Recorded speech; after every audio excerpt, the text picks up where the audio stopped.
I don't know. After hearing him calm and talking about the tether story, it's probable. Let's go down to the county attorney's office. I think you'll find a lot of humans down there. All right. No disrespect. Stop driving. Flirting with the judge in front of my dad.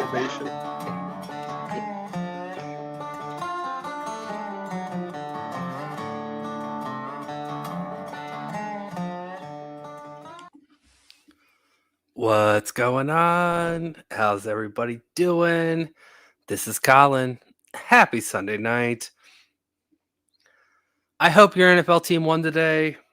Unless you're a Browns fan, not gonna lie, I was hoping the Bears pulled through. They did not. Justin Fields.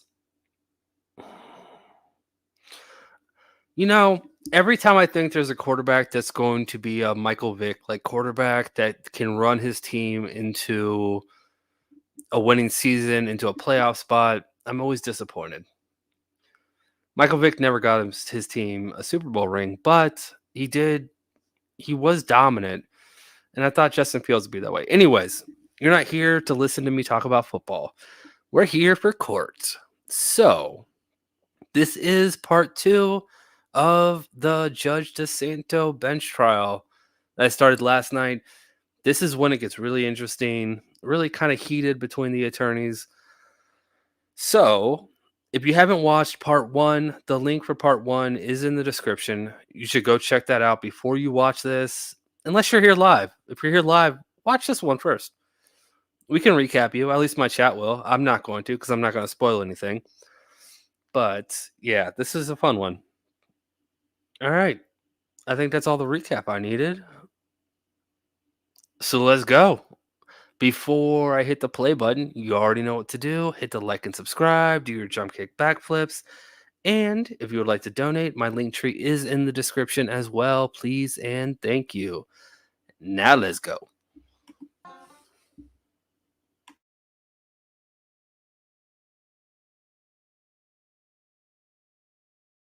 Oh, yeah. Just realized. Was it a home Gotta do that. Possibly. Initially, it had been. Right, and then you interviewed the young lady, this is Stephanie. This is about 20 seconds behind where I stopped last night, just because I put down the time that I stopped, but I didn't want to, miss any seconds of it. So you might hear the last couple seconds of this officer testifying. All right, now I'm done talking for a couple minutes. Stefanko, I'm sorry. You interviewed her. Yeah, I had a short, yes, I had a short, And did you write in your report that she initially stated that Dow was not invited in, but later recanted and said for him to come in? Yes. Did she specifically tell you that she invited him in?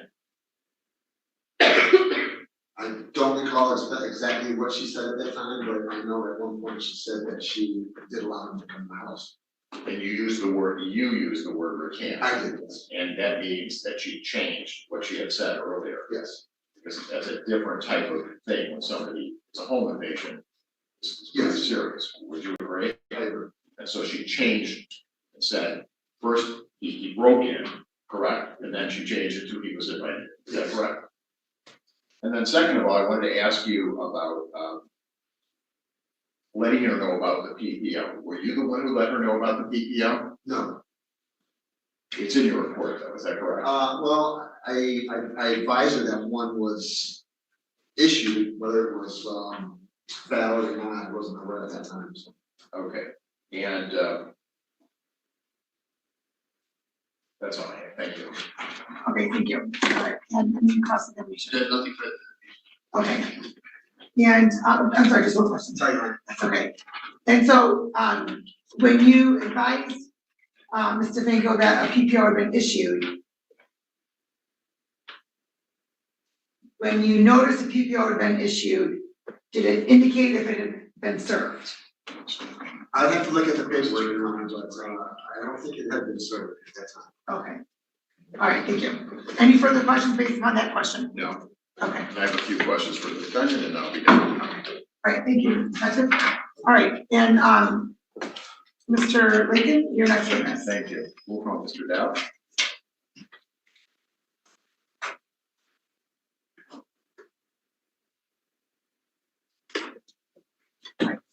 Please raise your right hand. You solemnly swear or affirm the testimony about to give in this matter be the truth, the whole truth, and nothing but the truth? Yes. Okay, thank you. And please, you're also another quiet person, so if you can please, scoot as close to the microphone as possible. And, please state and spell your first and last names. It's Mark Doe, it's M-A-R-K. Okay, thank you. All right, and counsel, if you can please, make proceed. Yeah, I'm gonna ask you about October 18th of 2023. Were you at her house? Yes, How many times? Sorry, counsel, just for the record, can you specify who her is? I'm sorry, this is Mr. Fanko, Okay. her house? Were you at her house? yes. How many times did you enter her house that, what is the time frame you were at her house? I got there around 8:30-ish, and then everything happened and I left. It was right around 10:45-ish. Okay, so the thing that she testifies to, was there some other meeting that day across the street? I have all my captions turned on. So if they're not turned on, it's because the court doesn't have theirs turned on. I really thought Judge DiSanto had hers turned on though. I feel like they were last night. I don't know. But they yeah, it's if the court doesn't have their captions turned on, it's not going to pull it up, so it's not going to record. Yeah, I don't know what else to say. If I'm doing something wrong and someone knows what I'm doing wrong, please let me know. But on my side, they're always turned on. No, Okay, so the time you spent with her was approximately how long? about 2 hours. Okay, you were there for 2 hours. Did you do any type of activities besides Again! wrestle? No, when I got there, we just kind of laid in the bed on our phones, and I got up to take a shower. And then everything happened after that, after I got out of the shower. Do you know whether she was aware of your PPO?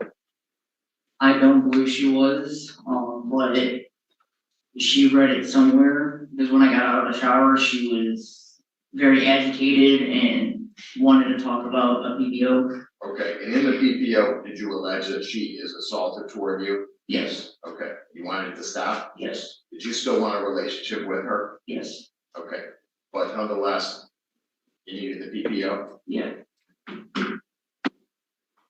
And how did she act? What was different about the way she acted after you got out of the shower? She was very agitated, and then kind of just went berserk. Yeah, what'd you do? So when I got out of the shower, got dressed, I sat on the bed, and she started screaming at me, so I got up off the bed, and she jumped on my back and started punching me, and then she threw me to the ground. That's when the basket was sitting on the side of the bed, and the candle broke. I fell on top of it, and it fell on top of the fan. Did you sustain any physical injuries as a result of her assault? I had a broken nose. When you say broken nose, are you just saying you had a broken nose? Or do you actually have a broken nose medically? I didn't get it checked because I was in, the police department, and they wouldn't let me or get it checked. What makes you think it was a broken nose? Describe your injury. Because how swollen my face was and how much blood, There was blood? yeah, how much blood came out of my nose. Lots of blood? Yeah. Okay.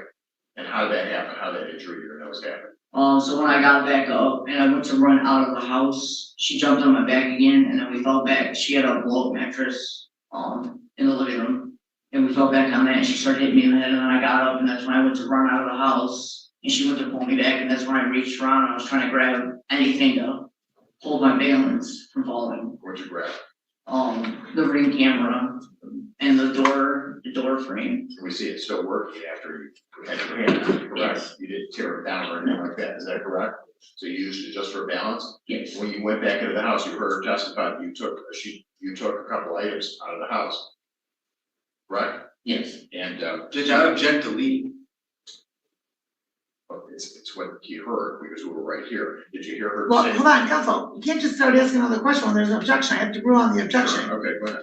Okay, and so the objection is, Leading, Judge. and you I respond? disagree. Just moving the case line, just moving it along. Well, okay, I don't have a problem with that, but you objected when Mr. Shastra was doing the I same thing. understand, I'm simply So- trying to, The court's going to sustain the objection as leading because it was leading, okay, and so you may rephrase the question. I don't remember what the question was, do you? Anybody?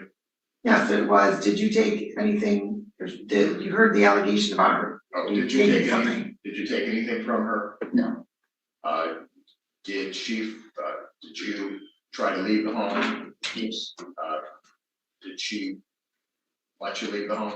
no. What'd you do? She kept pulling me back in, and then that's No, we all know the earth is flat. It is flat. Well, it's mostly flat. It's not 100% flat. And let me explain. This has nothing to do with this clip, but I don't care. The earth is flat because the earth is covered by more than 70% water. That water is not carbonated.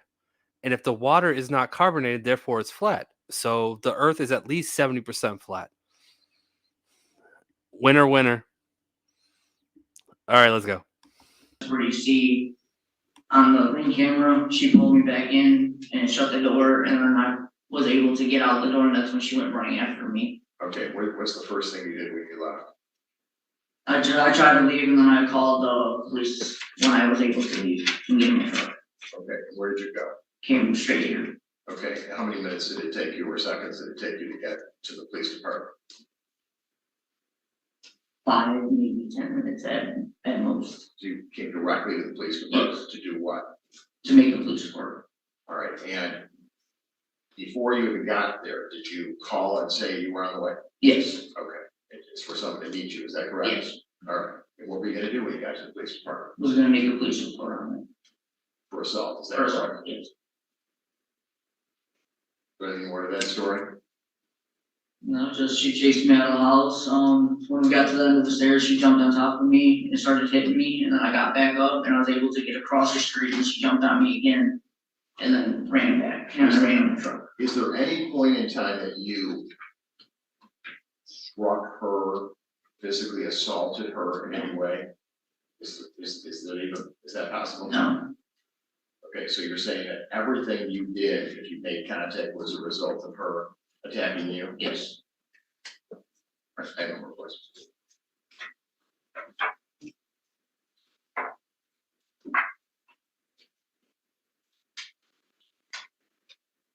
Sir, you indicated that you went out and tried to got a PPO against the complaining witness on this case, correct? Okay, because she was assaulted, correct? Yes. And she was harassing you, correct? Was there anything else that she was doing to you that led you to get that PPO? No, just that. Just those. Just that. Okay, but you also indicated on direct that you still wanted to be in a relationship with her, correct? Yes. Okay, and how did you expect to be in a relationship with her if you had got a PPO on her? How'd you think that was? So I wanted it to be there for a little bit to kind of get it in her head that assaulting someone doesn't need to happen. Okay, but you also understand that a PPO includes the fact that you make no contact or she makes no contact with you, correct? I'm just gonna ask that be clarified before she answers that question. Do you understand that a PPO entails her not making any contact with you, correct? Yes. Okay, but you also indicated that you wanted to be in a relationship with her, correct? Yes. So don't you think that being in a relationship means that you make contact with that individual and you have communications with them? Yes. But nevertheless, you responded to her house, right? And you went to her house, correct? Yes. And you told the officers when you came to the Wyandotte police station that you had some type of gift bag that you wanted to give her.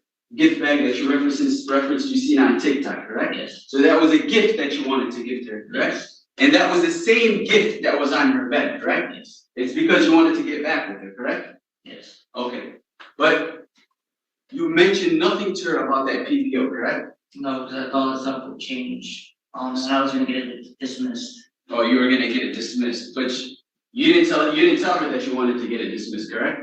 No. Okay, but you also responded to her house with that gift bag because you wanted her back, isn't that correct? Yes. And you guys also had an argument because you believed that she was speaking to somebody else, correct? No. No, okay. And based on direct testimony, you indicated to your defense counsel that everything was good, you guys were sitting in the bed together, then you got up to take a shower, correct? Yes.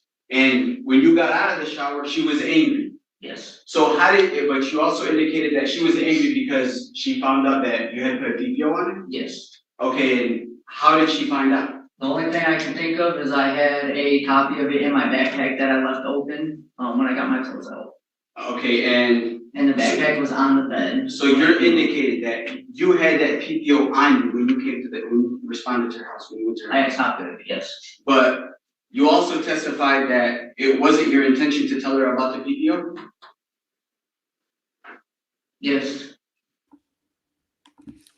That's a whole different type of prohibition that nobody wants to go through.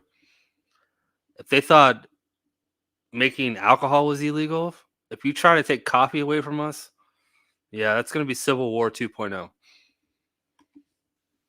Okay, but you also indicated that as a result of this wrestling match, you broke your nose, Yes. correct? And wouldn't you say, wouldn't it be accurate to indicate somebody who breaks their nose, blood would be running down their nose, correct? I had a ton of blood all over me when I came into the police station. So it's your testimony today that when you responded to the Wyandotte Police Department, that your nose was bleeding? Yes. That's your testimony today? Yes. Okay. And did you seek any medical attention? I asked the officer back there and he told me to grow up and go sit in the cell, put me in the cell. That's what he said? Yes. 100% sure that's what he said? 100%. Okay, and who is this officer? You know who this I officer have is? no idea.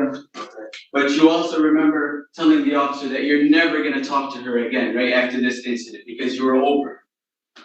Yes. You remember telling him that, Yes. right? And did the Wyandotte police officers, did they provide you anything to cover all that blood that was on your nose? They did. I They sat just- in the cell for 3 days, not talking to nobody. Okay, and your nose was bleeding even when you came into court that day, even when you came in to make the report, right? Yeah. Your nose was bleeding. Yeah. Okay, and they didn't provide you any medical attention? Nothing at all. Now let's talk about this fan and this candle that you wanted to give her as a gift, as part of that TikTok basket that you wanted The to. candle, yes. Okay, so that was sitting on the bed, Yes. correct? And after she told you that she didn't want to be with you, you broke that fan and you broke those candles, isn't that correct? She did not say she didn't want to be with me. Okay, so what happened to those candles? She was mad that I got the PPO, only she wanted to be together. And I got up off the bed to leave because she was getting very angry. And when she got up and she jumped on my back, she threw me to the ground and the basket that was sitting on the side of the bed fell on the ground under me. So was this before or after you took your shower? This was after. After you took your shower, she immediately started talking to you about the PPO? She started screaming. Was that PPO that you said was inside of you? Get it out of your backpack? The backpack was sitting on her bed when I came out of the shower. Sir, my question was that PPO, that paper, was it outside? Richard, good to see you, man. I haven't seen you in a while. I'm glad you're good. Yeah, I will posit for community members that they get busy and they jump in every once in a while. But I'm just glad to see you, and I'm glad to hear you're well. Out of your backpack? No. It wasn't.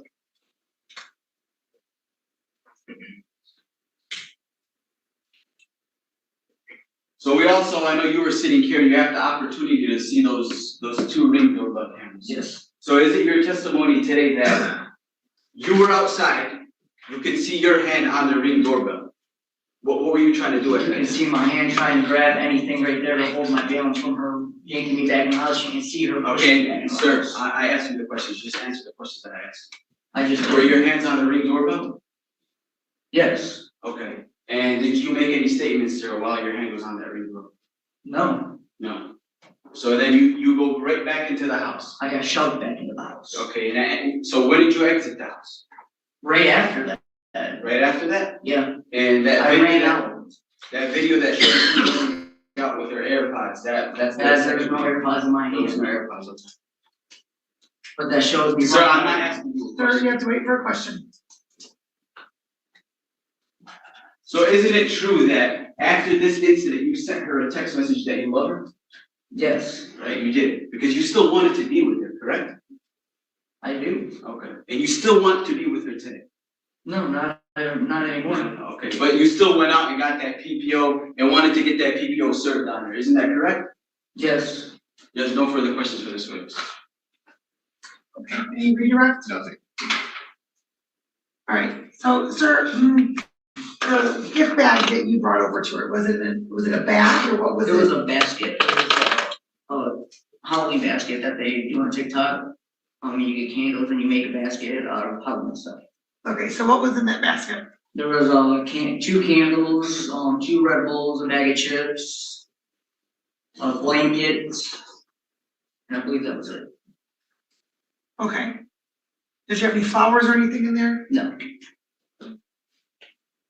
And you got to her house about 8:30? yeah, Is that yes? yes, Did you, at any point contact her ahead of time? Did she, to ask if you could come over? yes, All right. And so she knew you were coming over? yes, Did you at any point leave and then come back? no, And you take a personal protection order against her, correct? yes, And in that personal protection order, did it say no contact? I believe so, yes, Okay. And that's based upon what you put in the petition, correct? And you had put in that petition, because you got the PPO granted ex parte, that you were in fear of Miss Zoe, yes. okay? And All right, I've got KCC and Mikey from Credence and Mikey in here right now. I hope my mods have dropped their links. I think both of you are mods. You can drop your own links, but I think everyone knows who you are right now. But thank you both for jumping in here. I love you both. You both are awesome. We're in the middle of a Judge DiSanto bench trial that I am trying to keep my opinions out of, and it's very hard because I want everyone to form their own opinions, and then at the end of it, I will tell you how I feel. But it's hard. It's hard. Because I want to know what you guys think. Who's lying? Someone's lying. They both can't be right. Right? Both can't be right. They both can be partially right, but there's something going on here that's not being spoken to, and Judge DiSanto does try to get to the bottom of it. It is a bench trial, so that's her job in the bench trial. you weren't actually in fear of her because you went over to her house, correct? Not at that moment. Not at that moment you were. Not at that moment, I wasn't afraid of her.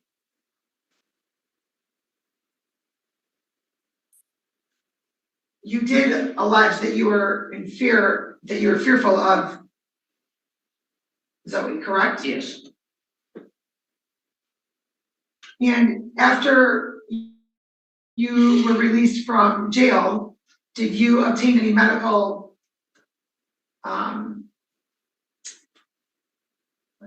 assistance for your nose? no, And you still haven't done that, no, but yet you testified that it was broken. yes, And so wouldn't you want to get a diagnosis to have it treated if it was broken?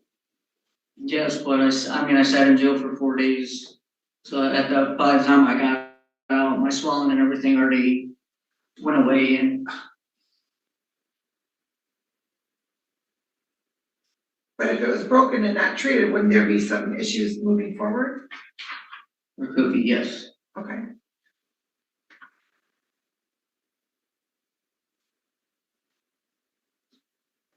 And you testified that you wanted to get back with Zoe, correct? yes, So the two of you had broken up. yes. When did the two of you break up? We broke up that night on the 18th. You broke up that night. Well, we just Before stopped talking, so I took it as, we had the no contact order to the wind up and everything, so that was just, I took that as a breakup. But I'm a little bit confused because your testimony was that you wanted to get back with her. Yes. So I took that to mean that the two of you had broken up. Oh, yeah, before that, yeah, we broke up like 4 months before that. You were broken up 4 months before that. Yeah, and then we got back together the 11th or the 12th.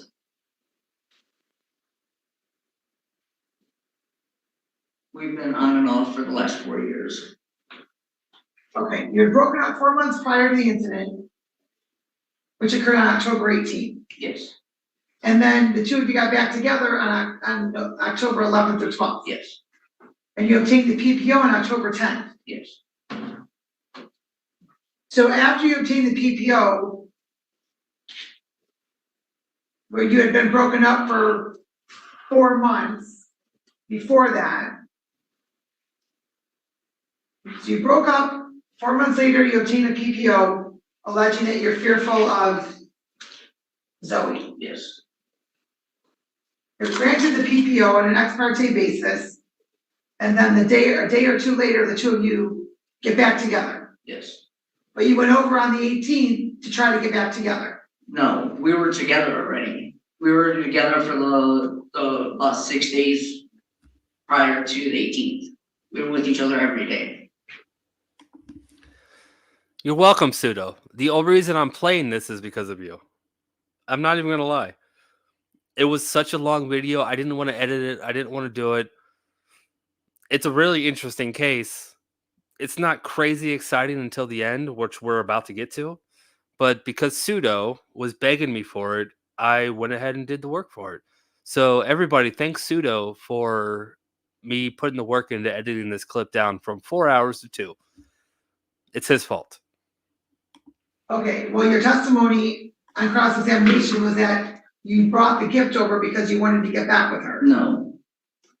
I brought the gift over to give her a gift. That was, The question got concerned because I wrote it down from the attorney was, you brought her the gift bag because you wanted to get back with her, and your answer was yes. If her name is Pseudonym, it does. no. I brought the gift over to give her a gift because she kept asking for a gift basket for TikTok, to make a TikTok video. We were already together for, I believe it was the 11th we got back together. And we were with each other every day since.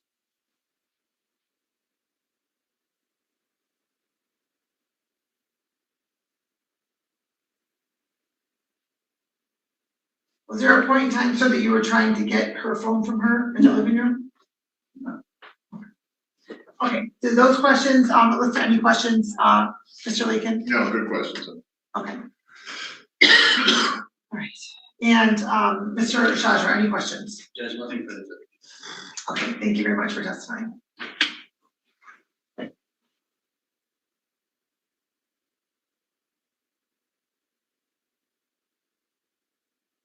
Your Honor, I'd like to just recall the detective for one quick question. Having to do something to do with this. Okay. And Detective, you are still under oath? Yes, ma'am.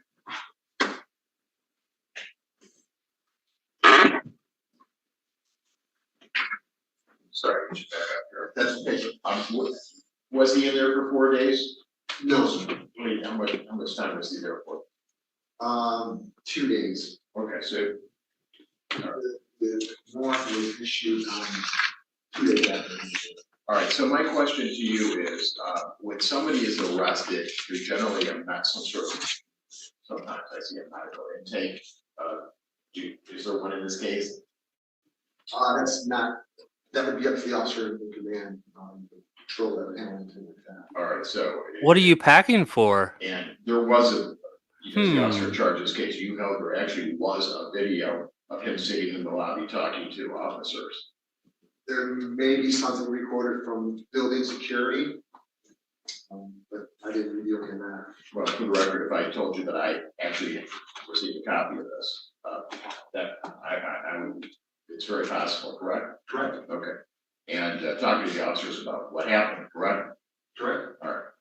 And we would see in the video his physical condition. If you wanted to play this video, am I correct? I would assume it would show something. That would, correct. So, all right, no other questions, thank you. Sir, you're the OIC on this case, correct? That's correct. And as part of you being the OIC, does that include putting together all the reports? Yes. And did any of the reports reference the defendant in this case bleeding from his nose? No. Or having any nose injury? None. There's no further questions for this witness. All right, thank you. Now, if it becomes an issue, I'll play the video. I'm sorry? I said, if it becomes an issue, I'll just play the video.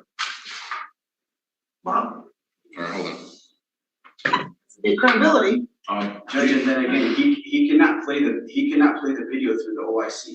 The OIC wasn't inside of the lobby when the statement was taken by the defendant in this case. Okay. So how are we going to authenticate the video through the OIC? Well, I would assume you would have to authenticate it because you supplied it to me. I'm assuming you did. I don't know, I didn't supply that. No, Your Honor, hear me out.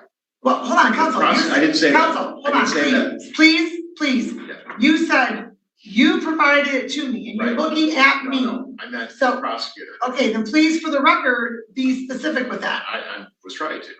All right.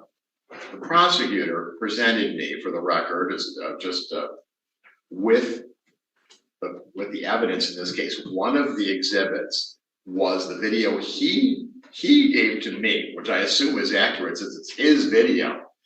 And now for him to object to the video because it's not accurate and he supplied it to me is just really disingenuous. And frankly, I'll play it if you like. This is an evidence issue. This is a criminal procedure issue. If he wants to authenticate the video of an officer's body cam that made contact with his client in the lobby, he cannot play it through the OIT that was not there. Is it a body cam video or is it a video from the lobby? I'm not sure, but I watched it and I could pretty much show you this video was in Well, raw shape. hold on, counsel. I don't know. You cannot tell me what the He video, supplied it. He counsel, supplied it. please stop interrupting me. Okay. Please. You cannot tell me what the video is going to show, as I'm the trier of fact and I need to make a determination based on evidence that's been admitted. Right. And if I'm not admitting that evidence, you cannot tell me what's on that video. I appreciate that. So So, let's my question is this. yes. Is the video, and you can clearly tell if it's a body worn camera or if it's a video from the lobby. Which is it? I'm gonna ask the prosecutor that question. He supplied it. It's not my obligation. Counsel, you watched the video. Yes, but it's So, the is the video- prosecutor's video. Counsel, It's not my video. you watched the video. If you were asking me as an officer of the court, I think I remember it being probably a body cam. Okay, That's my best guess, but it's very detailed. It looks pretty high def to me, actually, but which would probably be a body worn camera and not the video from the lobby. it was. Video from the lobby would be different as opposed to the body worn camera. Yeah, when I So- say the lobby, I mean, you see the officers come into the lobby and they interview him in the lobby. Literally, I've never seen an interview in a lobby before, but this one was a little unusual because they're asking, they're basically taking his complaint against her right there. So it's very clear what it is. It's So his was the interview. detective there No. during this? No, Okay. So Mr. Shajra is not stipulating to the admission of this video, is what I'm hearing. Are you stipulating to the admission of the video? I'm not stipulating to. Okay, so then you would have to be, if the exhibit is not stipulated to, so then there would have to be a foundation for that video to be played. all right, I agree with you, except the video would be completely irrelevant, except that the prosecutor has insinuated that my client seems to be making up this thing about his injury in the blood, and he made an issue of it. So it was not really that important, frankly, until he questions the credibility of my client, as if he's lying about that. Okay, and counsel, That's not the way that evidence works. Everyone in the chat has already said that. That's not the way that evidence works. I had a big issue with this defense attorney last night when we first started watching this clip. I still have this issue with this guy. I'm not going to say he's bad at his job. He's doing what he's supposed to do. He's defending his client. But he's crossing a line here. I hope I'm not wrong in this. He's trying to talk about a video that's not in evidence, trying to give statements about what the video shows when it it's not in evidence, so it's not admissible.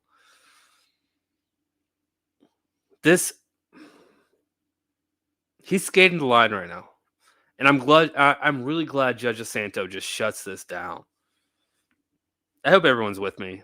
Again, I'm not an attorney. This is my opinion from watching a lot of hours in court. But this defense attorney's out of line right now, in my opinion.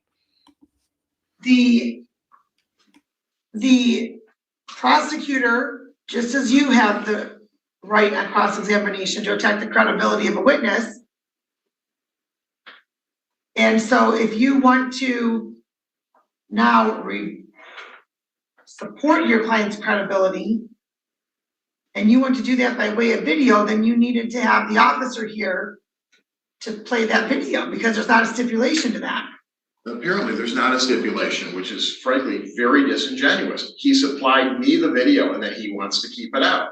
What reason, other than a trial tactic, could there be for that? I'm not trying to present a video as if. Counsel, you requested discovery, correct? Yes. Okay, so if that was part of the discovery, the prosecutor has a duty to supply all of that discovery. Whether or not they stipulate to the admission of certain discovery items as an exhibit is not disingenuous or genuine. All right. It's trial tactic on either side. There are 92 reasons why I can't introduce that video. Number one, because it's a statement by my own client, which would never come in under the court rules. But a prosecutor could present this video because he's not restricted in the same way. It's my client's statement is his statement. So I can't introduce it, but the prosecutor can. Now, there was no issue here because my client is telling the exact story on the stand that he is testing that he said in the lobby. And if that wasn't true, let me finish. Let me finish. The prosecutor, if what I just said is not true, that the story that my client just told under oath isn't exactly what he said in that lobby to those officers, then the prosecutor, I believe, would not as a trial tactic, but he'd be very smart to then play the video of a prior inconsistent Counsel, statement. I'm just going to say this. You are trying very hard to circumvent the rules of evidence for me to see and hear what's on that video without playing the video. And that's not appropriate. That's not appropriate. I disagree, and I will tell you why. I disagree. Hold on. No, you can't. You can't disagree. The video isn't in evidence. What are you trying to accomplish? Again, he's defending his client to the best of his ability. I'm guessing. I don't know this attorney. I've never seen him before. At least I don't think I have. I don't know. But come on. Like, why are you fighting with the judge? Here's the thing. If you believe you're right, appeal it. Let that trial go. Appeal it. Why piss off the judge? Just for fun? You have the right to appeal her decision. If you think you're right and you believe you're right, do that. It's the same as fighting a cop on the side of the road. There's no reason to fight the cop on the side of the road. There are different avenues to take. You don't think you're speeding? You don't yell at the cop. Take it to court. Make him prove that you're speeding. Same thing right here. Your video is not in evidence. You're trying to push it into evidence. You can't do that. It's not how it works. If you don't like the judge's decision, appeal it. That's how I understand how courts work. Again, not an attorney. My opinions only. That's how I understand it works. And I'm on Judge DiSanto's side 100% here. And this attorney is not helping his client at all right now. I know he's defending him to the best of his I don't know. You know what? Let's just watch. I'm going to stop talking. You're telling me that you disagree that it's not appropriate to circumvent the rules of evidence? I'm not circumventing the rules of evidence. What I'm saying is that the prosecution has opened the door here. Normally, I can't introduce it. But if an issue comes up, and the issue here is my client lied under oath about the blood coming out of his nose in the lobby and that it wouldn't be seen. And I'm saying that if we review the video, as a fact finder, you would believe him, you'd see it. Counsel, again, you're trying to tell me what is on the video. You're just telling me what's on the video, Make an offer. but you're not, that is not a stipulated exhibit. You cannot tell me as a trier of fact what is on that video. Because I have not been able to watch it because it has not been stipulated to as an exhibit. It's also not had a foundation laid to be admitted as an exhibit. And I'm also going to say that I did not hear the prosecutor say, Mr. Dow, you are lying about this. He questioned him under cross-examination as a tactic for an attorney to do regarding the statement about the bloody nose. He didn't call him a liar. He questioned him under cross-examination, just as you were able to do Right. regarding the witnesses. I am with you 99.9% of the way, except then you ask questions. And your question was, why didn't you go take care of it? Why didn't you go do something about it? No, Wasn't that my your question, I asked your client Yeah. if he sought medical, if he. Yes. There was a question asked regarding, medical attention for whether or not he got a diagnosis. I think that you asked that question, if I recall, on direct examination. You asked the question to your client if he got a diagnosis regarding his broken nose. Right, you said no. His testimony was no. Right. So then he said because he was, incarcerated and that his nose was swollen. Yes. So I asked him after he was released, did he go get medical treatment or medical diagnosis for that? Right. And he said no. I asked why. He said because the swelling had gone down. And I said, okay, but isn't there some complications that could occur later on if you don't have it treated? He said yes. Okay. So I didn't accuse your client That's of fine. not doing something wrong or otherwise. That's fine, but I have an issue. I mean, you're asking, we're agreeing with almost everything. But when I showed up for my pretrial and my final pretrial, even though the prosecutor gave me the discovery and I reviewed it, and I was ready to come in and hopefully resolve this case, and I said to them, have you reviewed this video? Because it's pretty darn, you're going to be pretty sympathetic toward my client. He had not reviewed the video in a timely manner. When we showed up to that final pretrial, he hadn't reviewed it yet. And so I'm not sure if he ever reviewed it. Judge, with So all when due he- respect, Okay, now, but Because he I- doesn't seem to know Hold about on, it. counsel, Judge, but I don't Judge, understand what the relevance of that is. Because he's Yes, Mr. objecting to it. Hold on, counsel, hold on, please. Mr. Shadra, your response? Judge, with all due respect, I went through the digital discovery. I tendered the digital discovery to defense counsel. Whether or not I viewed it has nothing to do with the case itself. I reviewed all the videos, and it has nothing to do with me asking questions as it pertains to it. But defense counsel is trying to go against the rules of evidence and introduce videos through an OIC, and that wasn't his body cam. This has nothing to do with any of that. I asked questions to defense based on whether or not he sustained any injuries. He indicated that he came into the police department with his nose bleeding. He then recalls the OIC. I asked the OIC, did any of the reports reference a nosebleed? He said no. So I don't have to stipulate to any of the videos, Judge. I agree, I agree. So, Prosecutor's doing his thing. Defense attorney's not. Judge is doing her thing. She always does. I'm actually trying to remember. I have seen Judge DiSanto when I believe she's emotional and makes decisions because she's angry, but not very often. She's not wrong here. Defense attorney's wrong. I'm stumbling over my words. Mike, I will go live. I'm not going live. I will be on Discord for about 30 minutes after this video tonight. So there's your answer. So if anyone wants to come hang out on Discord after this video, yeah, we'll talk about this. I do want to play another small clip after this, though. There's about 20-30 minutes left of this. But there was a crazy hearing today that I want to play. And I don't want to put it in its own video because I really don't want to make a thumbnail about it. It was a hard case to hear, but it's something that I want to share. But yeah, Discord after this video. All right, let's go. Raven, you didn't miss anything. You're just in time. People are yelling at each other. Yeah, maybe rewind like 10 minutes and you're good.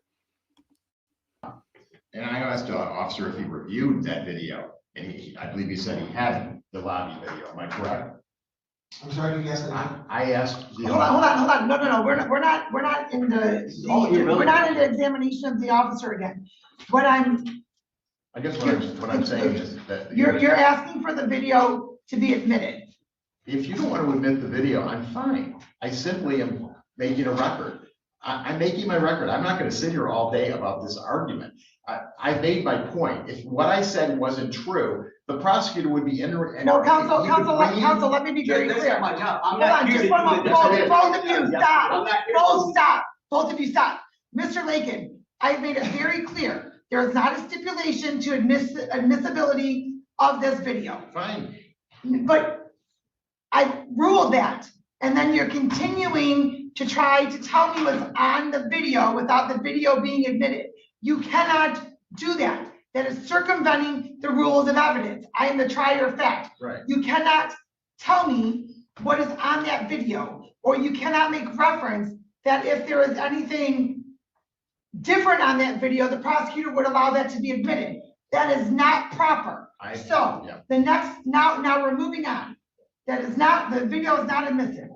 Good. Do you have any other questions for the detective? No. Nothing further for the people. Okay, you may step down. Thank you, Your Honor. Any further witnesses for the defense? No. Anything for the people? Judge, people rest. Okay, All right, everyone's rest. Now we're about to get closing arguments. Here's the thing. Those are the kind of games you play in front of juries, right? You talk about something that's not admitted just so they can hear it and maybe have doubt. And you start those kind of battles with the judge. This isn't a jury trial. It's a bench trial. I don't understand why you would say something that you know is going to get shot down in front of a judge in a bench trial. I don't know this defense attorney. I said that a minute ago, but there's a good way to hurt your client, and I feel like he did it. Not hearing any story whatsoever, not hearing any of the entire case. How do you do that to your client? And that client is that guy is sitting there like, what are you doing, man? You're supposed to be fighting for me. You just pissed off the judge. All right, let's keep going. I know we're late, it's late hour. We're gonna take a 5-minute break and then you can do closing arguments and then we'll proceed. Off the record. 5-minute break. I should fast forward. Yay! Editing 101. Follow me for more tips. The matter of State of Michigan versus Markdown, the third, 232264. Appearance for the people, please. Good afternoon, Your Honor. Omar Shah on behalf of the people, PA6332. Mark Lake on behalf of defendant P41147. Thank you. Okay, thank you. All right, and testimony is included and closing arguments for the people. Judge, I think when looking at this case and looking at the facts of the case, the complaining witness was very vivid in her recollection of the case. She indicated that on this date, the defendant responded to her house.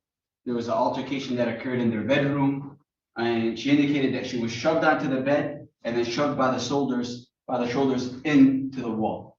Now, Judge, we introduced into evidence the photos of her collarbone where there was red marks. There was also marks on her leg pertaining to the incident, and there was also photos introduced of this gift basket that was given by the defendant in this case to the complaining witness. Judge, we know that the argument in the case, the argument that they had based on the complaining witness's testimony was because she didn't want to be with him anymore, Judge. And we know that there was a PPO that the defendant tried to serve on the complaining witness, and she had no idea about at the time. So, Judge, I think when we look at the totality of the circumstances, and we look specifically to the jury instructions based on the photos that were introduced, as well as the complaining witness's testimony, Judge, she was very credible in what she said. She indicated there was an altercation in the bedroom. It went to the front porch where you see the defendant trying to grab the Ring doorbell, and then she chases him outside of the home after he takes her AirPods. Now, Judge, when the defendant in this case testified, Judge, there was no reference of him having any injuries on him. There was no reference of him having any bleeding from his nose. And then, Judge, let's just be real here. He has a PPO out on the complaining witness, and he still responds to her house. He still wants to be with her at the time. So I think when we look at everything, and we look at the totality of the circumstances, Judge, we ask that you do find the defendant in this case guilty. Briefly respond. Your Honor, oftentimes, we have cases where two people beat each other up. And frankly, sometimes one is at fault, sometimes the other is at fault. Sometimes we have two people at fault. Two people can assault each other. It's actually possible. So we have to decide what's this. My client makes a claim on October 18th. He makes a claim roughly at 10:45 at the lobby of the. Yeah, I identify as an attorney and a president and a helicopter. So, yeah. So when I'm asked if I'm an attorney, yeah, because I identify as one, right? Isn't that's how that works, right? Probably shouldn't have said that. Yeah, you know what? Not apologizing. Yeah, I'm an attorney. I'm not an attorney. Don't believe anything I say. I'm just happy. That's all I am. Wyandotte Police Department, he comes in there, makes a complaint for a domestic violence, tells the story, and there's been absolutely no attempt to say that his story under oath here is inconsistent in any way. It's the same story. You can tell it 1,000 times. It's exactly the same. Why does it sound truthful? Because it's not hard to tell the truth. The truth repeats. And he says that she domestically assaulted me. Maybe a coincidence, but the very thing that he's kind of scared of about her, enough to go to the circuit court judge and get a PPO, not just saying stay away from me, but she's an assaulted person who hits me. Okay, and it's sweet. He's a sweet person. He's like, well, a couple days later, I'm back in that door. I'm going down that road again. I think maybe she's gonna change. She's gonna turn the corner. She's not gonna be this way anymore. And he loves her. He wants to give her every chance. He's bringing her baskets and trying to do the things she would want. And I believe what happened is that she, just the way he says, he's in there for a couple hours. He takes a shower. And she goes through his stuff. She sees the copy of the PPO, and she's talking about a PPO. The only way she could know about, because she hadn't been served yet, was that she went into his private stuff and he saw it. And she went crazy on him. And she assaulted him. She assaulted him everywhere she says an assault happened. It probably happened, but it happened to him. And then what did she do? At the very end, when he does exactly the right thing, I'm leaving, he tells his story, she pushes him, she's grabbing him. He's the only reason his hand is even on the ring doorbell, she's tackling him.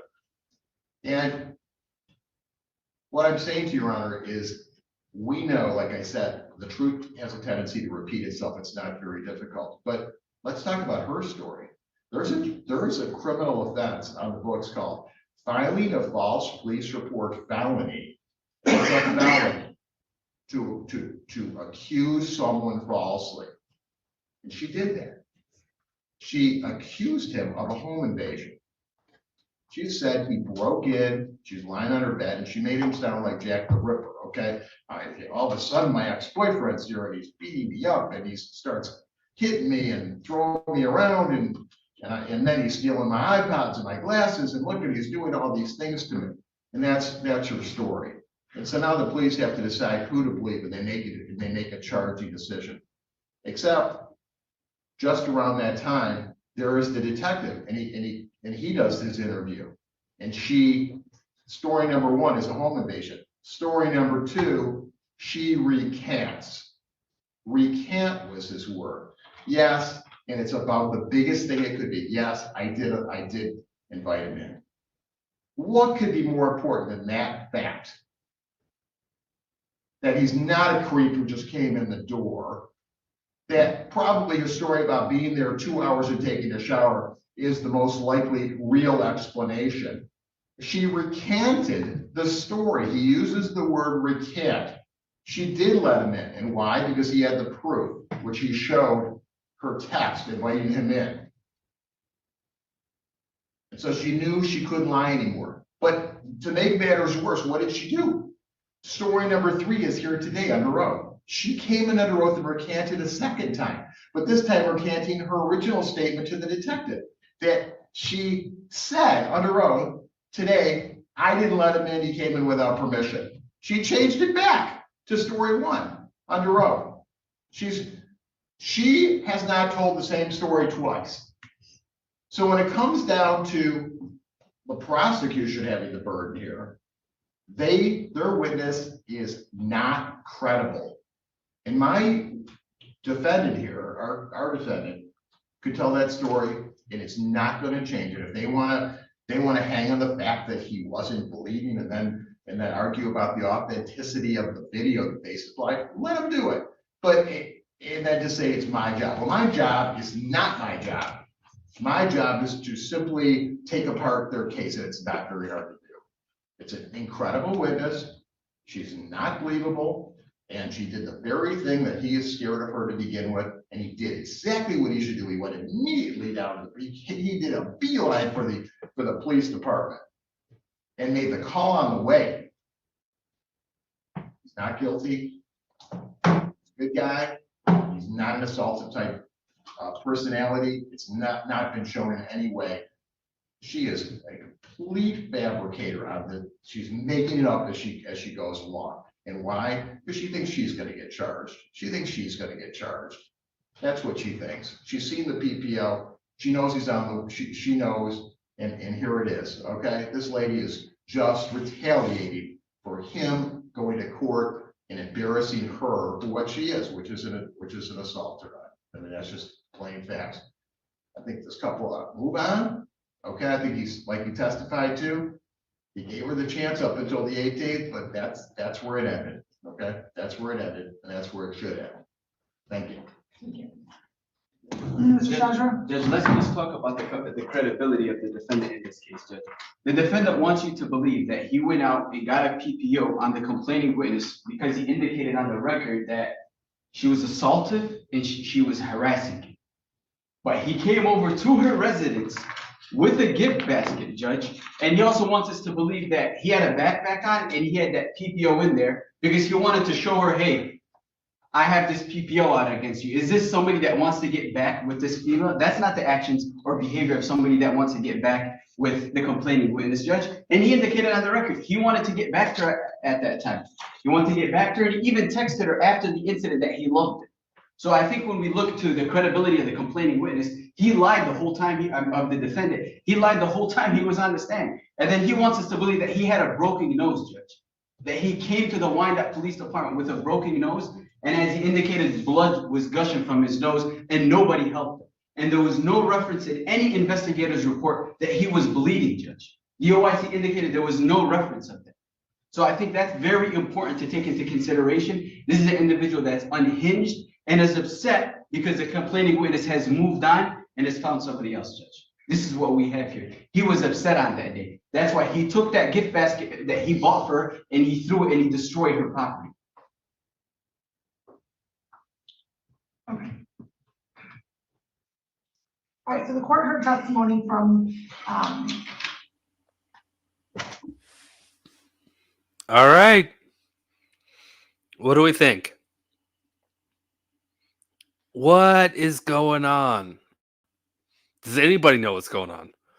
Does Judge DiSanto know what's going on? Do either of the attorneys know what's going on? I don't really think anyone knows. I think this guy's crazy. I think the dude is crazy.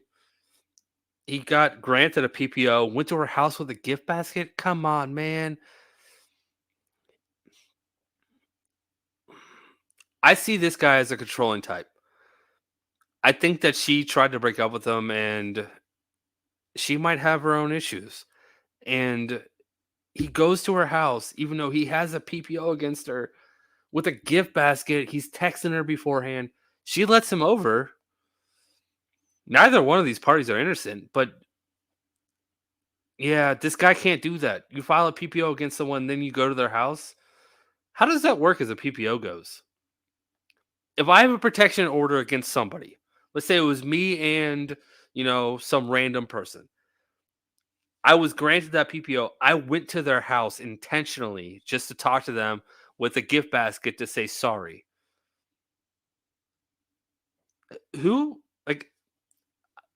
I have it against them, but I go to try to get to their contact. How does that work? Like, I know they're not going to get in trouble for that if they have a, if they can prove that that's what happened. But why would you do that if you weren't trying to control them? That's my opinion. This case is dumb. It's about two kids that shouldn't be wasting the court's time. They both have attorneys that are very passionate about what they're doing, and it's turned into a circus. And that's why it's on my channel. All right, let's finish this video up. We still have a little bit of time left. We still got like 10 or 15 minutes left. So Mr. Finkel, Mr. Dow, the detective. And this comes down to the credibility of each of the witnesses.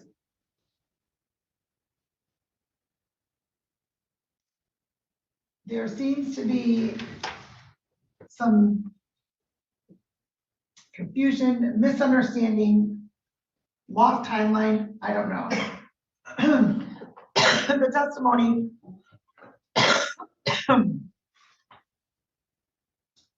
of Ms. DeFinco was that the defendant came over on 2 different occasions. Once around 7:30, 8 o'clock, 8:30-ish, and then he was there for 10 minutes and left, and then came back again later on.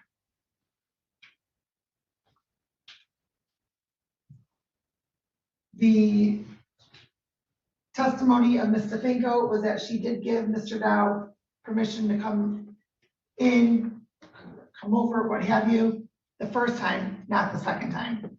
The testimony was also that he was across the street in the parking lot, across the street from her home.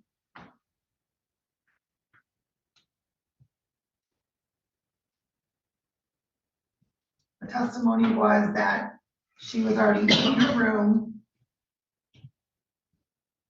and he came in the home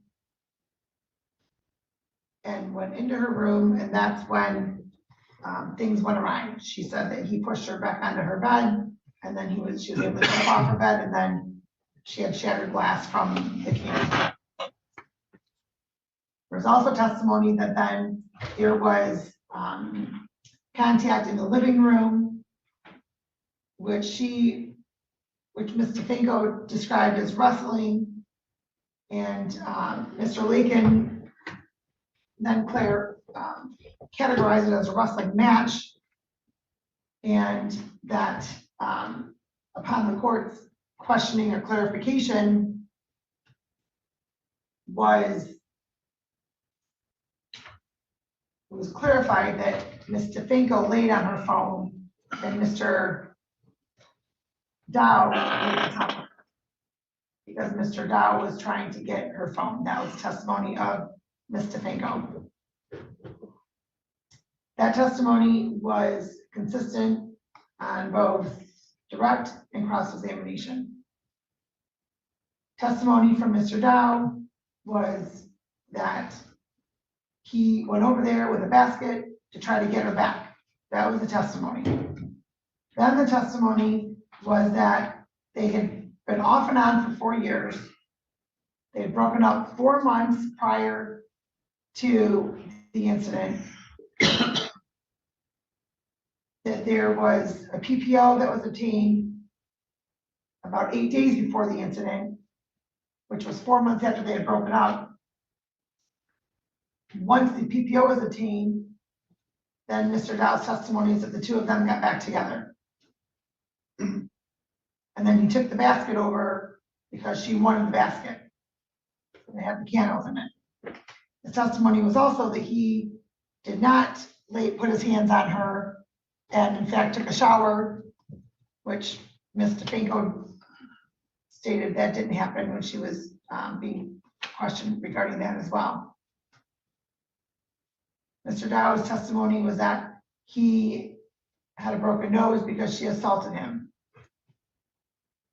He may have had a broken nose, I don't know. It may have happened from something that occurred at that night, I don't know. There's not anything to support whether or not he did in fact have a broken nose or not. There, in the People's Exhibit number 2, which is stipulated to, there is red marks on Ms. DeFinco's looks like our collarbone area. There are pictures and plaintiff's exhibit, people's exhibit 1 regarding the broken glass. There is some redness to Mr. Finko's foot and ankle with people's exhibit 3, and then it shows that the fan is knocked over. I don't know if the fan was broken, I don't know. The testimony of the detective was that it was his word that a recant that was put into the report because there was a different statement that was made. Mr. Lincoln argued in closing arguments that there were in fact 3 stories that the complainant was told,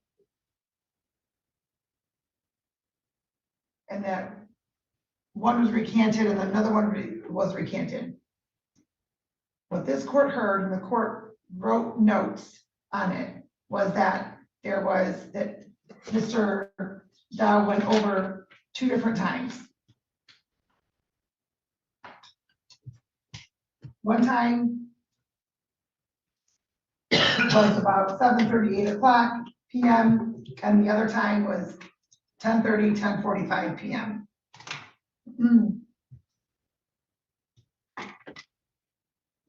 The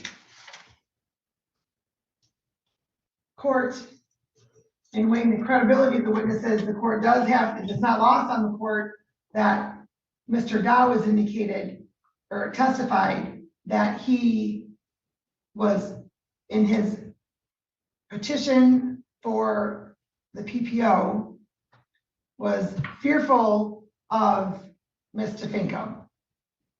He filed that 4 months after they had broken up.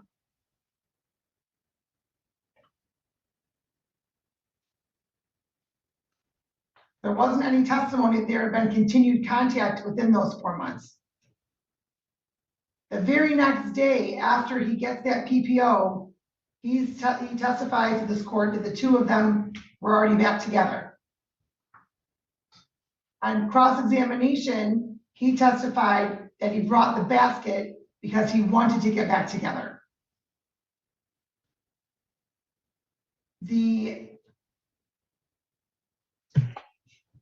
testimony of Mr. Dow was also that he obtained the PPO so that she would know that she shouldn't assault him, even though it said no contact. Mr. Dow still went to Mr. Finko's home.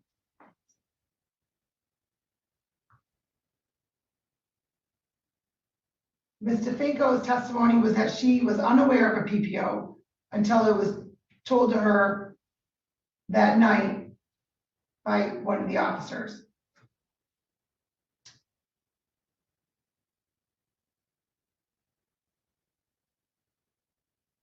The court, in weighing the credibility of the witnesses, the court does find that Mr. Finko's testimony is credible and that the evidence and the testimony supports or shows beyond a reasonable doubt that Mr. Dow did damage her property and he did place his hands on her and pushed her on the bed, and at the very least was laying on her in the living room. Therefore, the court does find Mr. Dow guilty on both counts.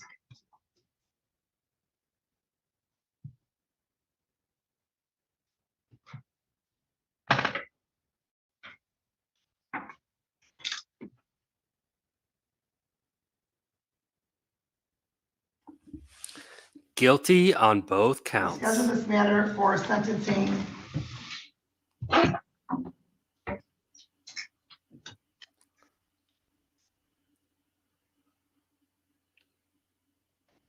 January 25th. Does that work for you, Mr. Lincoln? You're welcome, Sudo. What time? We can do in the morning.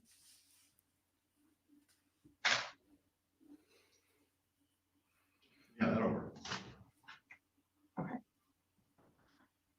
Okay, I have a trial starting on Monday. If it goes over till Thursday, I may have to do it by Zoom. I see a lot of people do it by Zoom. I'd have my client here, but I could appear by if Zoom. you're still in trial, counsel, then the court will permit you to appear by Zoom.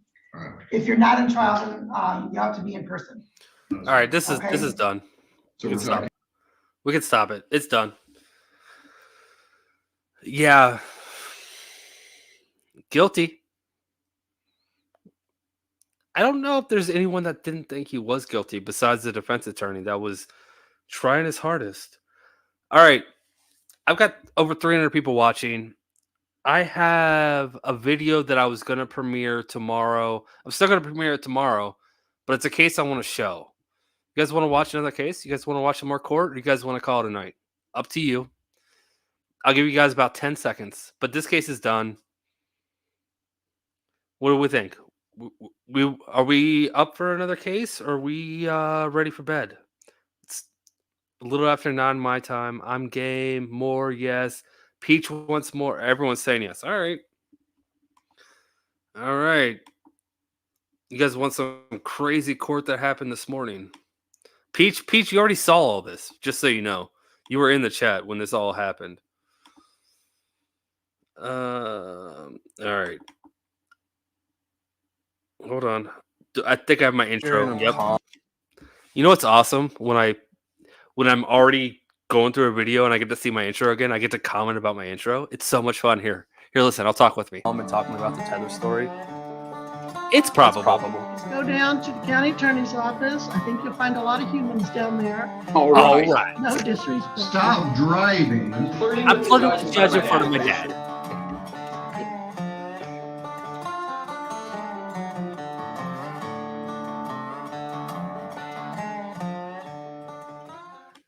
What's going on? This is Colin. How's everybody doing? Happy Sunday night. Wait, I've already done this. See, this is why this is fun. This is why I love people, and you guys can all laugh and have fun with me. All right.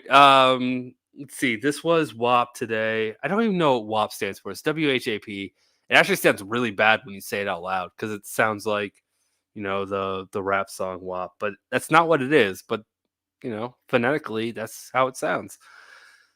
2 really bad people in WAP this morning. And you know what? I'm going to say this. If you guys, if anybody has sensitive ears, leave now. This first case is terrible. Second case is terrible too. These are bad people. I'm going to just say that out loud right now. These are really bad people. Allegedly. I should say that. Allegedly bad people. They're accused of really terrible crimes. And Prosecutor Vincent is my favorite prosecutor. Now that Kirby's gone, she's my favorite prosecutor. He's my favorite prosecutor, and he does a really good job. This first case, though, just be warned. Just be warned. All right, let's go. Oh, snap. I forgot. I had some donations earlier, and I kept saying I'm gonna do it the next call them out the next time I pause the video, and I kept forgetting to pause the video. Jonathan Hartman, you're awesome. You're not only the best mod, you donate to the channel. Very much appreciate you. You are awesome. Thank you so much, J Hart. And MB, thank you for your donation as well. Both of you have been here for a long time, and I appreciate both of you. Thank you so much. All right, now let's go.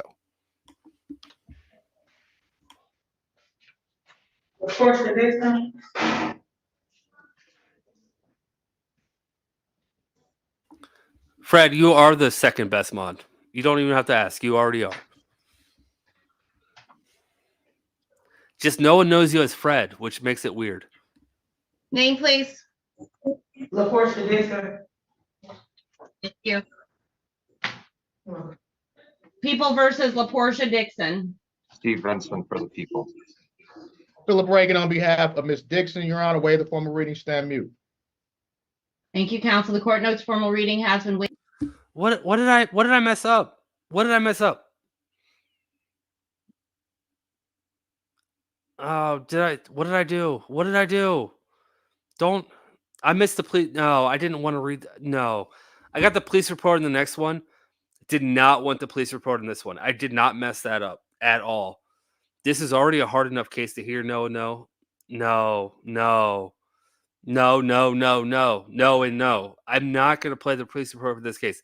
I've already given the warning for this. This is a very big trigger warning. I was not going to air the police report. Again. Trigger warning. No, just stop talking. All right, MB, I'm playing it. Waived and enters a not guilty plea on your client's behalf. All your positions as to bond. $10 million. $10 million.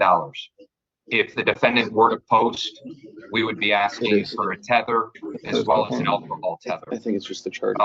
Cocaine or other. I know Your Honor has already gone over the allegations, but just to make my record to support that, Judge, intentional act of running over her child's father, as well as a 10-year-old child, dragging that child underneath her vehicle almost 300 feet.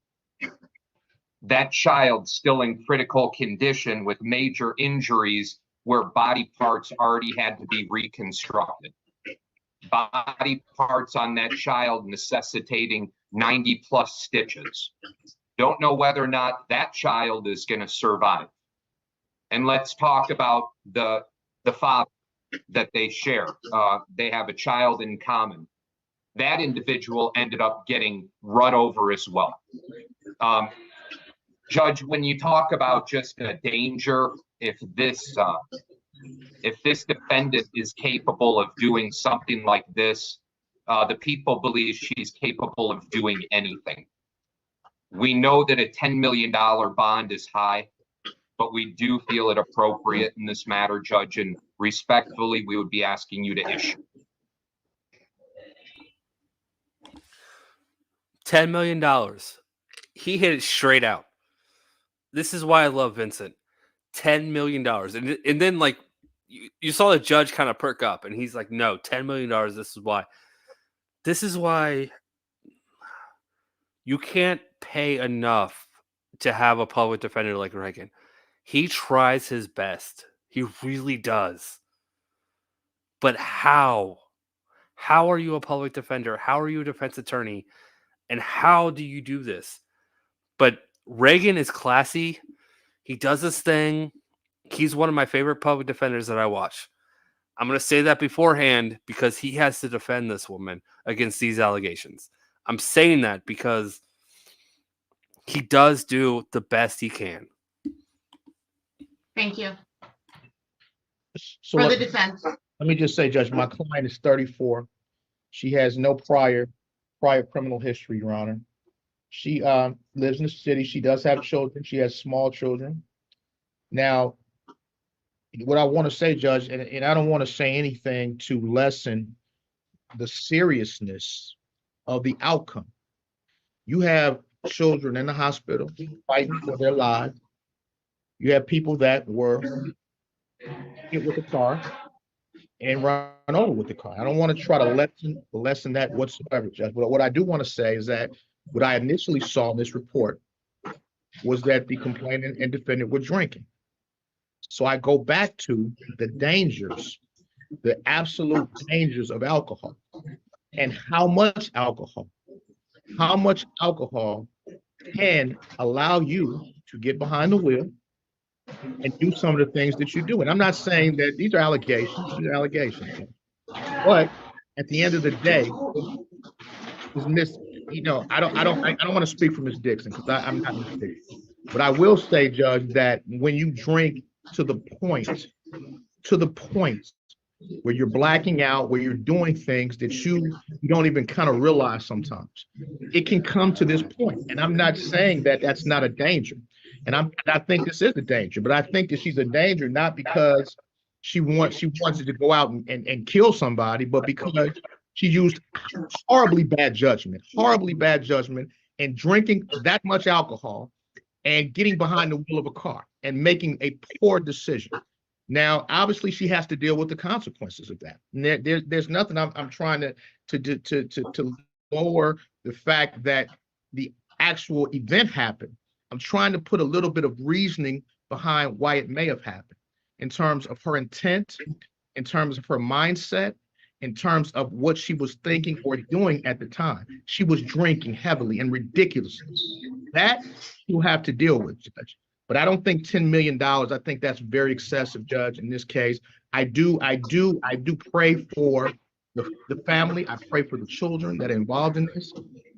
You know, and I just want to say that, Judge, this case is going to matriculate and it's going to come through the process.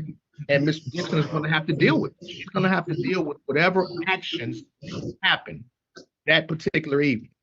And we're going to get to the bottom of certain things with, you know, blood alcohol and other things later.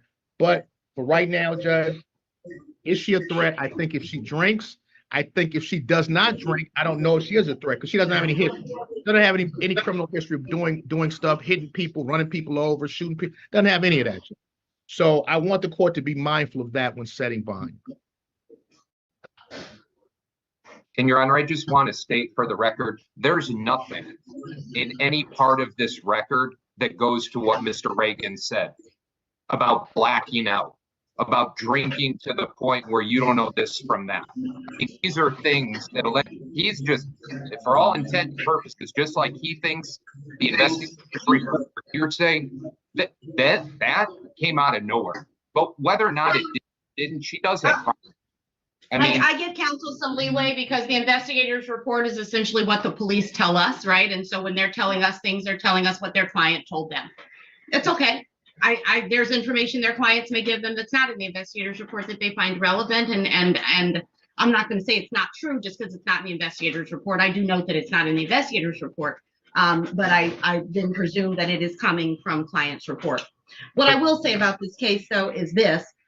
This is charged as an assault with intent to murder, which I take very seriously. I denied one yesterday because I think the intent to murder is a very important element of that offense. This one got signed, and it got signed because she purportedly got in her car after an argument and mowed down two people, including a child whom she dragged for 300 feet while he yelled for help. She was known to both of these folks. There's no chance of a misidentification. And it can't be colored at this point, at least with what we know or what we purportedly know. It can't be colored as, hey, somebody got behind the wheel after too much to drink and veered to the side and they were there. Because, you know, the complainant purports that after he regained consciousness and staggered over to her, she said, F you, that's why I ran you over.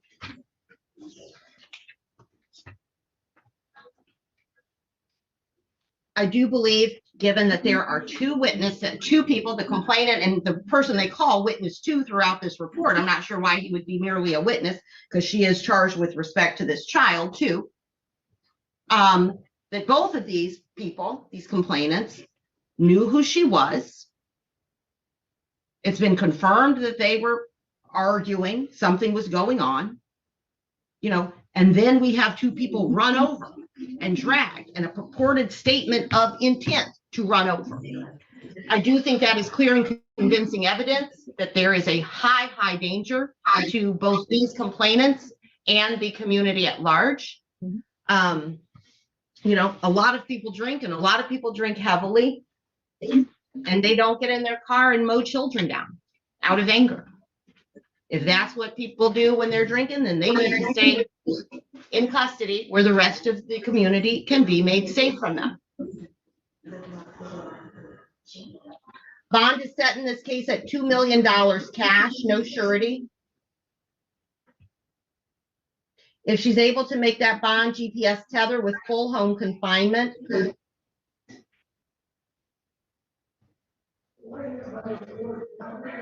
alcohol tether,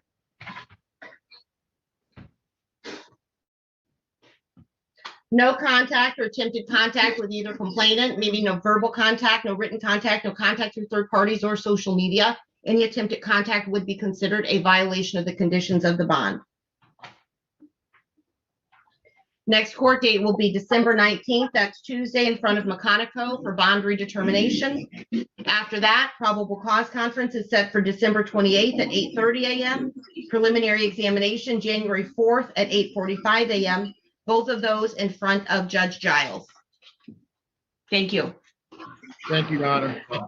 Thank you. Please make sure both complainants are addressed through the no contact order. I wrote the name there on the front. Thank you. All right, thank you, DDT. What are the rules on bond when it comes to arraignments? Can that judge right there, magistrate? I actually don't know who that was. Can she order a no bond hold on an arraignment when she has no priors? Is that possible, or does she have to give her a cash bond? I see a lot of people saying no bond. She shouldn't be given a bond. I agree. She shouldn't be let out. But that she might have to because she has no priors. All right, I'll play the next one. I'm premiering this video tomorrow, by the way. I just haven't recorded any voiceover. Maybe I'll just steal it from my own live and just record it tomorrow and just put it out tomorrow. I'm not doing that. I'm not that lazy. Kind of, but not really. All right, the next one is still from today. Peach is still here. No is still here. They've all seen it. They're still hanging out with us. The next one is it's not as bad. It's still not good, but it's another Reagan clip where Reagan actually gets snippy with the judge. And this clip actually happened before the $10 million bond. That $10 million bond was, I think, the last case on the docket. All right, let's play this clip. I'm gonna head out though. I'm just gonna let this play. It's about a 7 or 8 minute clip. I'm gonna let it play, and I'm gonna peace out. I've been live for an hour and a half now. Thank you all for being here. I appreciate each and every one of you. You guys are awesome. Huge shout out to Mikey. Huge shout out to Biggin. Huge shout out to KCC. All the creators that stopped by. I think Biggin rated me. I'm not sure if Biggin rated me or if he just stopped by. But my viewers jumped up a lot when he jumped in. So I think he rated me. I don't get a notification. But I'm going to let this play out. If you haven't liked and subscribed already, thank you so much. Thank you everyone who had donated. MB, J Hart, Fred, you're a freaking legend. I very much appreciate it. I'm not going to say what you did publicly because it's private, right? Yeah. Now that I said that, that makes it sound even so much worse. It wasn't bad. It wasn't bad. All right, let's finish this up. Until next time, bye.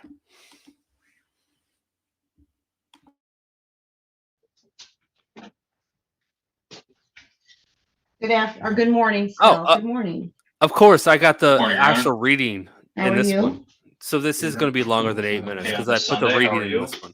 I'm great, thank you. Thanks for calling in. I don't know why I couldn't get the system to work. We're going to People versus Timothy Null. Would you state your name and badge number for the record, please? Lieutenant Chris Rumbez, City of Flat Rock Police Department, badge 1772.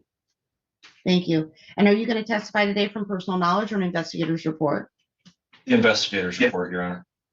Okay, please raise your right hand and swear from the contents of the report are true to the best of your information. Yes, I am.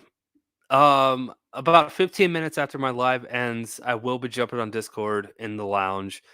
If you're a part of my Discord, we just we talk about just whatever you want to talk about. But I will be hanging out there for probably about 30-45 minutes after when I join. But I have one piece of business I have to take care of once this video ends, and then I'm going to jump in. So that's probably going to take about 10-15 minutes. So yeah, yes, Fred. Yes, I will be on Discord. All right. Thank you for reminding me to say that. Now I'm exiting. Thank you so much again. Bye. Information and belief. Yes, I do. Thank you. I have one count of assaulting, resisting, obstructing a police officer, one count of domestic violence, second offense. Looks like the first offense is from 2004. And then I've got a 2006 conviction for second degree. All right, go ahead with your testimony, please. I can't keep pausing it. I don't know who all rated me because I'm on the StreamYard. I don't get the notifications that said KCC's here. I think KCC may have rated me. Now you're saying Mando rated me. I think Bacon. I don't get the notifications.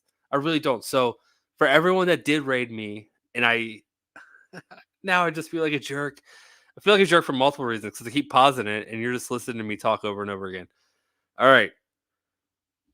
Thank you, everybody. If you don't know who Mando, KCC, Biggin, Credence, and Mikey are, my mods will drop their links. They're amazing channels. They do court stuff as well. Amazing people. I am friends with them. Well, I'm not actually friends with Mando, but I watch his channel.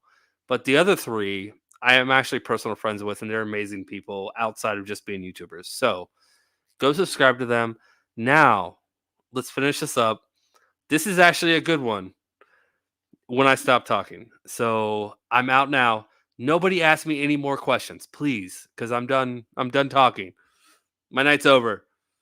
Till next time, you are awesome. Bye. Your Honor, on 12/14/2023 at approximately 22:54 hours, Sergeant Moss, Corporal Beggs, and Officer Hunter of the Flat Rock Police Department were dispatched to 2405 Mayfair Drive, Building 7, on the report of a domestic dispute. Upon arrival, officers heard a female voice from inside the residence yell, "Get off me," followed by what sounded like a struggle and numerous thuds. Officers spoke with the victim, Sarah Elizabeth Helen Murilli, who peeked out of an upstairs window and was crying and emotionally distraught. The suspect, a live-in, current, and former intimate partner and boyfriend, who was identified as Timothy Roy Knoll, could be heard loudly yelling inside the residence at Murilli. Knoll was yelling for Murilli to tell the officers that everything was fine. Officers attempted numerous times to get Murilli to come out the door. Although she continued to stay, she could not and would apologize. Sergeant Moss and Corporal Beggs both observed Knoll locked in the doorway, preventing Murilli from going outside with officers. Corporal Beggs and Officer Hunter then personally observed Knoll grab Murilli by the arm and physically push her outside. Knoll immediately shut the door behind her and locked himself inside. Murilli then fled on foot from officers and was apprehended a short while thereafter by Corporal Beggs and Officer Hunter. During the foot pursuit with Murilli, officers observed Knoll flee the residence and run to a nearby woodline. Sergeant Moss and Corporal Beggs, who were wearing a navy blue Class B uniform with Flat Rock police patches affixed to both shoulders, outer collars with silver badges on the left and police written on the back, gave pursuit on foot behind him. Officers located Knoll lying down in the wooded area and began giving him verbal commands to stand up and place his hands behind his back. Sergeant Moss then grabbed Knoll and he began to resist arrest by pulling away. Sergeant Moss deployed his department-issued OC spray one time into the eyes and face of Knoll. Knoll continued to pull away and resist officers, refusing to place his hands behind his back. After a continued struggle, officers were able to place Knoll under arrest for domestic violence and assault, resist, obstruct an officer. The report was forwarded to me, and I forwarded it to the Wayne County Prosecutor's Office for review in the charges which you now see in front of you. And it should be noted, as discussed prior, Mr. Knoll does have a previous conviction for domestic violence from the Dearborn Heights Police Department out of the Third Circuit Court, where he pled guilty on 1/16/2004. And he also has a prior felony for homicide, murder in the second degree, out of the Lincoln Park Police Department and Third Circuit Court, where he was found guilty on 6/9/2006. Nothing further, Judge. Thank you. I do find probable cause to support the charges. We'll move on to the arraignment portion. Attorney Reagan. Yes, Your Honor. All right. You ready on Knoll? Yeah. Flat Rock? That's what that again, Your Honor. Sorry. Ready. I am ready. Okay.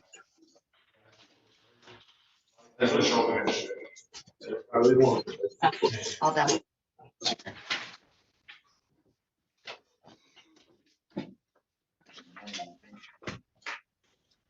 All right, what's your name, please? Timothy Knoll. Thank you. People versus Timothy Knoll, counsel. Reagan, on behalf of Mr. Knoll, Your Honor, waive the formal reading, stand mute. He's been advised of his rights. Thank you, counsel. The court notes formal reading has been waived. Enters a not guilty plea on your client's behalf. I'll hear your argument as to bond. Judge, so the court has already been apprised of my client's priors. He does have a 2004 DV in a 2006 second degree case. Now, he's been out of prison, Judge, for the last 7 years. He's been working, doing heating and cooling. He makes a good living doing that, Judge. Judge, and I would be really concerned, Judge, if the DV was a little more, closer in proximity. Now, 2004 is over 20 years, or about 20 years ago. Obviously, he did prison time for the homicide case, Judge, which I don't have information on the facts of that case, which, do make a difference, I believe, Judge. But Judge, what's kind of interesting to me, when I heard the officer reading in the report, that the complaining witness, she comes out of the house, police are right there, and she starts running away from the police, and they have to chase her, and at that time, that's when Mr. Null comes out and he goes his way. I do see the R&O, Judge. I mean, in terms of the probable cause, it was just a little confusing on why the complainant wouldn't come out the house, talk to police, and deal with police at that time. But regardless of that, Judge, we do have the charges here. It's a misdemeanor, punishable up to 1 year. We do have the R&O. It's another high misdemeanor or a low-level felony, punishable up to 2 years. So, Judge, regardless, this is the arraignment stage. We're not here to punish. We are here to make sure that my client comes back to court, and we are here to ensure the safety of the community. I don't think that the police are in any danger from Mr. Null, because the police can handle themselves very well, Judge. Now, we have to look at Miss Merrily.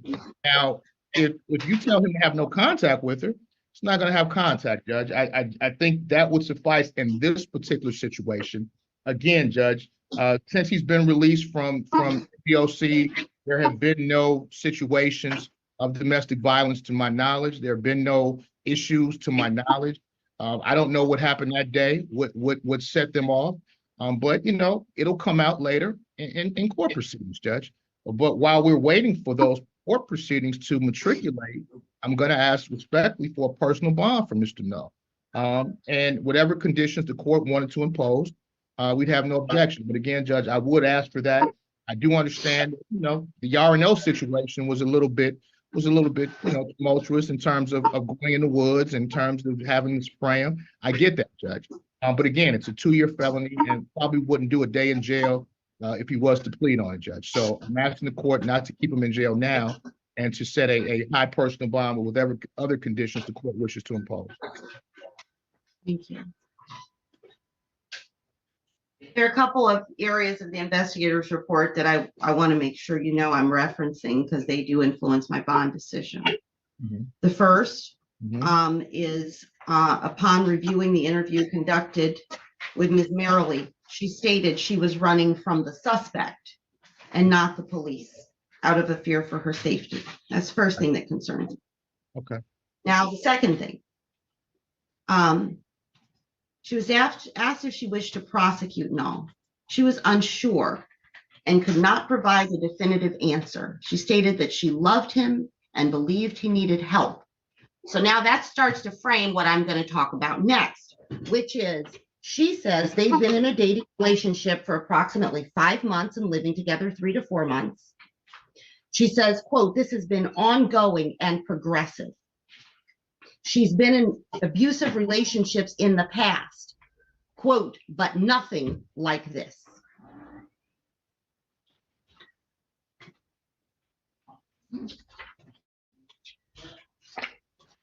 That, spoken by a person who claims to still love someone and only want them to get help, tells me this is not about fabricating. Judge, I don't think it's I'm sorry, we're being rocked by a bass concert. I don't know what's going on over here. Just give me a minute. I can't even concentrate. Yes, Your Honor. Okay, thank you. I don't know what that was. All the car alarms are going off.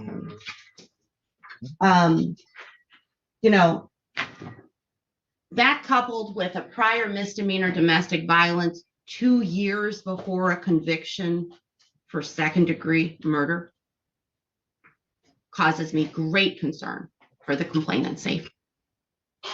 And so while I just imposed an extraordinary personal bond in a home invasion first case, here I'm going to impose an extraordinary cash bond in a misdemeanor case, because I do believe there is clear and convincing evidence that this complainant is in danger. And I'll go on.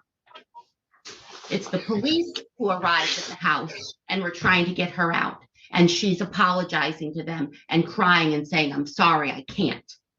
She's not allowed to come out of the house. And then when she finally gets out of the house, they observe bruises all over her legs, at least to her legs. You know, all of this lending to the credibility of her statement that this was an incident of abuse. And my concern, given the prior record, is how this might escalate. So I am setting a cash bond that is intended to keep Mr. Null in custody until he sees a judge the next time.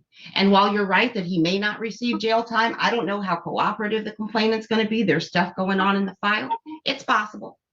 It's possible. Jail time is possible for misdemeanors. So maybe he'll be earning credit. But at this time, I am setting a bond at $300,000 cash, no surety. I do realize it is an extraordinary bond in a misdemeanor case. But given the prior convictions, I have great concern for the complainant's safety. Judge, may I say one more thing? And I never want to interrupt the court while the court is talking. And I appreciate the court, Judge. You know, and we talk about the prior convictions being 20 years ago, Judge, or around that time. And Mr. Null did do time in prison for the second degree. I don't know the circumstances, Judge, but my thing is, you know, I don't know Mr. Null, Judge. I do know what the investigator's report talks about, and I do understand what the court says about temperament, about, you know, arguments, and about, you know, her not necessarily wanting to prosecute, but wanting him to get help. Mr. Null may be an aggressive person, Judge, may have an aggressive personality. They may argue a lot, Judge, but that doesn't mean that if the court says have no contact with her, that he's going to have contact with her. Again, Judge, I don't want to presume him guilty. The police ordered him to let her out of the house. The police were right there ordering him to let her out of the house, and he didn't. Why would my order be any more convincing? A piece of paper from here. I do not believe it is. I don't think I'm more convincing than several police officers standing outside of a home saying we need her to come out and her not being allowed out. I don't think my piece of paper is more convincing or has any more control over that behavior. I understand. I think that when you were in a position at that time, your actions, your adrenaline, your emotions, he was acting, Judge, at that time. Now we have an opportunity to sit down. He's been sitting for 3 days in jail. You give him the order now not to go back, can't go back there, Judge. And if you put a tether on him, if he has any contact, then you know, all bets are off, Judge. So I think time is the difference, Judge. Time. Mr. Reagan, with all due respect, he did a bid for second-degree murder. He had a whole lot of time to sit down and think about his behavior and level of aggression and how he might conduct himself. He had a whole lot of time, a whole lot longer than the couple of days he's been in the jail right now. So I'm just not convinced that that's enough. I appreciate your argument. If there's anything else you wish to make a record of, please feel free.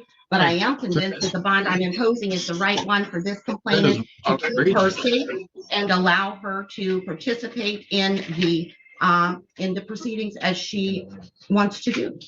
I understand. I appreciate the court, Judge. I just don't think that him doing time in the MDOC is indicative of quiet time, thought time. You're in there, you're fighting for the safe, Judge. It's more of a punishment.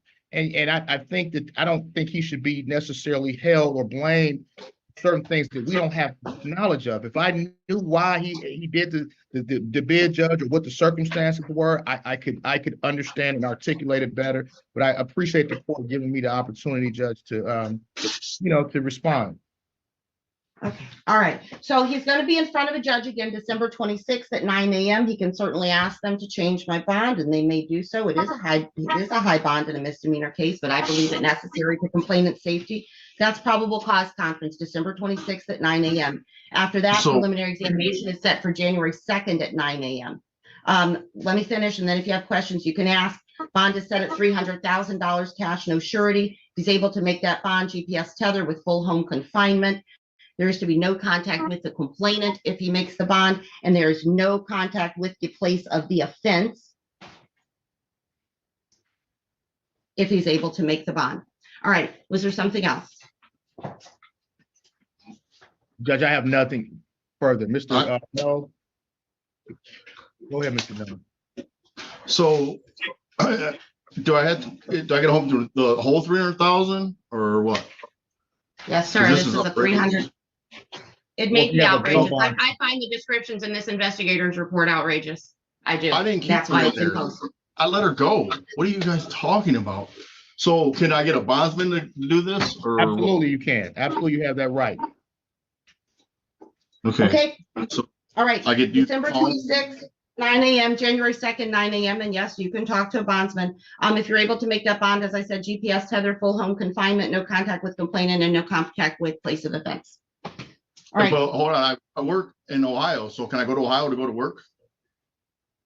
If he makes. Not right now. Judge, if he So I makes, can't work? he'd be allowed to go to work. I can't So work. again, you can address this. You can ask an attorney to file an emergency bond motion on your behalf if you wish to have it addressed.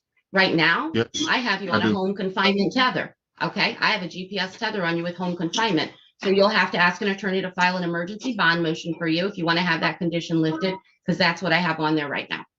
Okay, Mhm. all right, Yeah. thank you. Thank you, Judge.